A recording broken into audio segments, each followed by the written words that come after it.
Starting today's video off, I've got Dingo here. We're at my house. Sorry for the mess behind here. We're in the middle of kind of moving. So I've got Dingo right here. Went and picked him up last night, and this can only mean one thing. Dingo's back for stage 3, and this is gonna be wild.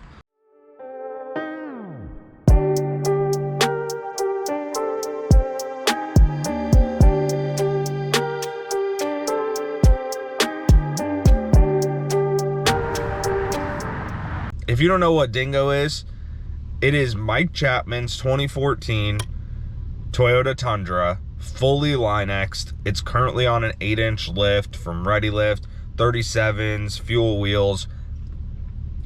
I wouldn't say simple. It's overdone. It's over the top. It's freaking awesome. It's Mike's vision, it's our vision, kind of meshed together. And this new stage that we're going to is a whole new level of awesome. Like, I don't think we're going to be able to top this level, but I know at some point we're going to find a way to do it. So right now, I am at the car wash. Going to get this thing cleaned up because it's a little bit dirty right now. I'll get back with you guys as soon as we get to the shop, and we'll talk about what's going on in this thing.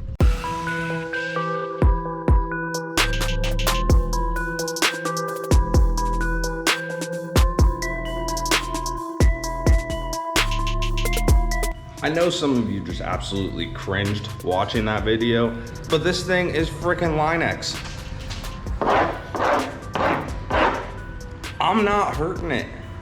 This Line-X has held up great, so that's why I use the brush on it. Get off me.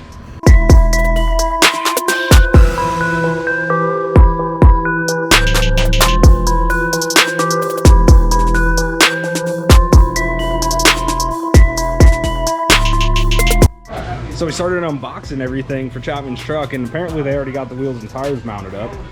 But Mike actually ended up stopping by. How do you feel about this? Stoked. Stoked. Super stoked? Yeah, this is gonna be crazy big. This is gonna be massive. So before the guys get started, I wanted to show you guys some of the components that this lift kit comes with. It is one of the more extensive lift kits on the market, especially for a Toyota Tundra. I mean, 12 inches of lift is one of the taller lift kits that we've ever done. First off, we've got all new Atlas leaf springs in the rear. We've got the reservoir coilovers on here with the new springs, and then we've got reservoir shocks as well. We've got traction bars right here, running from the frame to the back axle. We've got the cross-member cradle, something a little bit different than most other manufacturers because they are welded together, as you can see there. It's one whole cradle instead of 2 separate cross members. Everything is powder coated gloss black, so it's got a nice shine on it, which honestly is a little much for Dingo, because that Line-X on there is definitely meant for a more rugged look, and this gloss black stuff is gonna really pop against that matte black Line-X. As you can see, we got the knuckles on here, the Bulletproof logo. We got the kicker bars on there as well, and then all the miscellaneous components, new control arms for the uppers. And then just a bunch of miscellaneous components, sway bar drop brackets. It's really an intense lift kit on this. So they're gonna get started on it first thing in the morning. Unfortunately, we had another job come in that took priority to this, so we didn't get the opportunity to actually start on it today. But we will be starting on it tomorrow morning.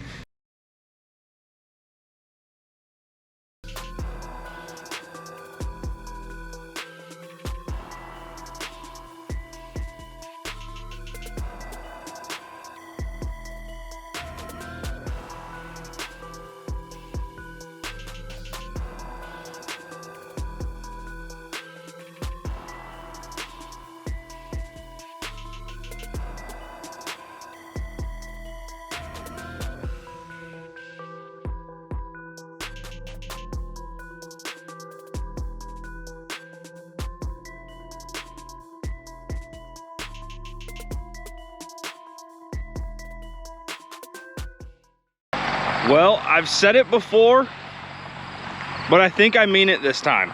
Dingo is finally done. I don't know what else we can do to this thing. I mean, he's everything is done to this. We've been working on this truck for, I mean, as long as I've been here, 5-6 years now. It's been through many different stages, but I think this is by far the best stage of Dingo. And I don't think we can go any bigger than this.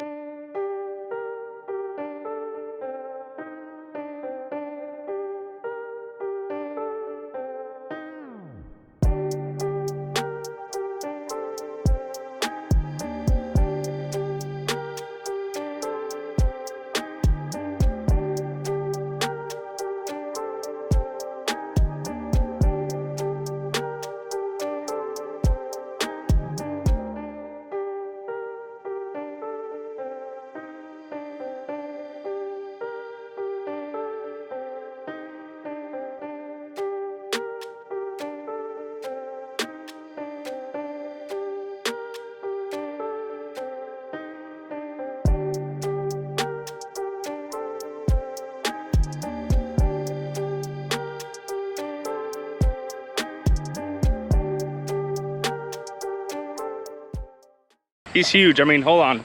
Look at this. Yeah, for reference, I'm like 5'10", and my head just barely hits the mirror. So I'm pumped with how tall this thing is. So what we did on this one is we changed out the lift kit.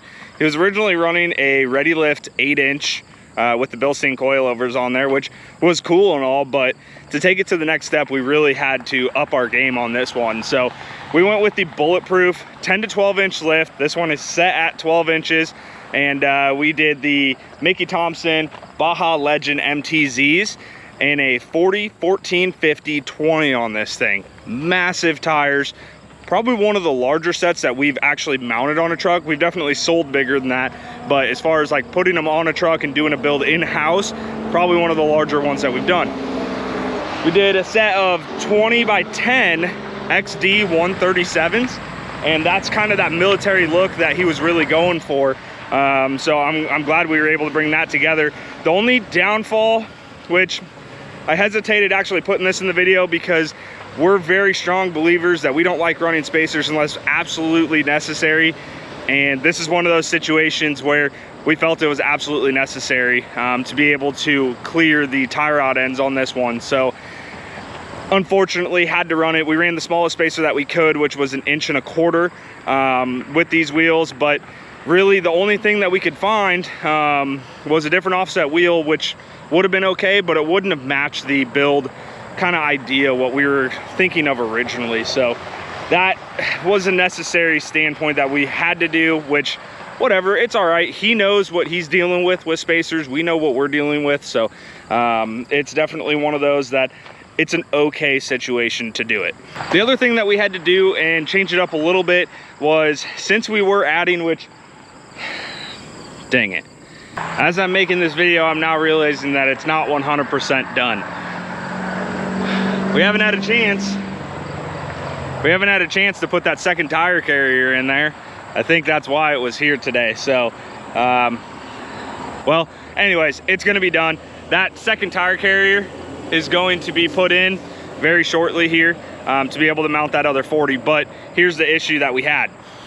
When we put two 40s in the back, they are heavy wheels and tires. And it squatted it just enough that I wasn't willing to let it leave like that. So we ended up adding 2 inches of block in the rear underneath those new leaf packs, adjusting the traction bars on it and everything.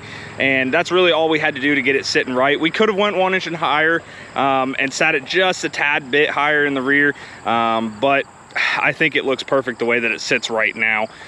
It's almost dead nuts level. Very, very happy with how this thing turned out. This is probably one of the coolest builds that I've been a part of, and I'm happy that we've kind of made a lifelong friend, lifelong customer out of this.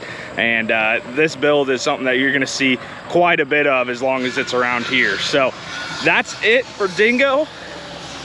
Happy to get it back to Mike finally and get this thing out on the road. So you'll see it out there, and we'll see you on the next video.